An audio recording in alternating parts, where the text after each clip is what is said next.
On the 4th of July, 1806, we set sail from the sweet Rover. We were sailing away with a cargo of bricks to the Grand City Hall in New York. Was a wonderful craft, she was rigged for an aft, and oh how the wild wind drove her. She sent several blasts, she had 27 masts, and they called her the Irish Rover. We had 1,000,000 bags of the best rifle rags, we had 2,000,000 barrels of stones. We had 3,000,000 pairs of red horses' hides, we had 4,000,000 barrels of bones.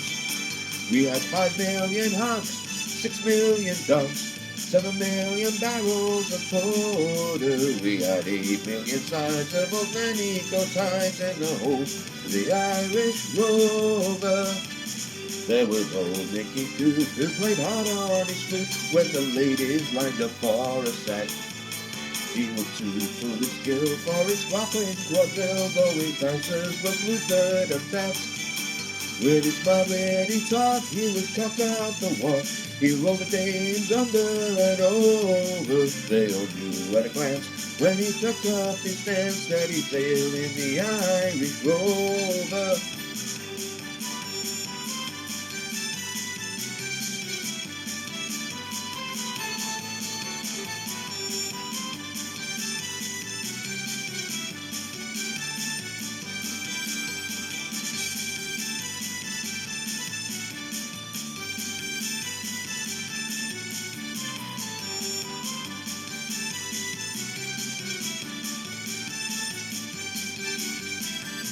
There was Barney McGee from the banks of the Lee. There was Hogan from County Tyrone. There was Johnny McGurk, who was kept stiff of work, and a man from Westmeath called Malone. There was Slugger O'Toole, who was drunk as a rule, and Fighting Bill Tracy from Dover. And your man Nick McCann from the banks of the Man was the skipper of the Irish Rover. For a sailor it's always a bother in life, it's so lonesome by night and by day, that he longs for the shore and a chopping young girl who will melt all his troubles away. All the noise and the robs, really poaching and stout, for him soon the torment's over. Of the love of a mate who is never afraid, and on salt from the Irish Rover. We had sailed 7 years when the measles broke out.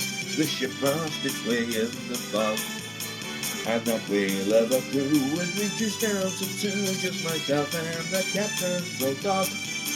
Then the ship struck a rock, oh Lord, what a shock.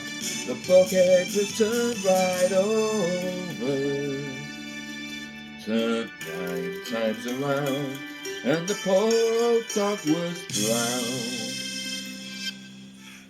I'm the last of the Irish Rovers.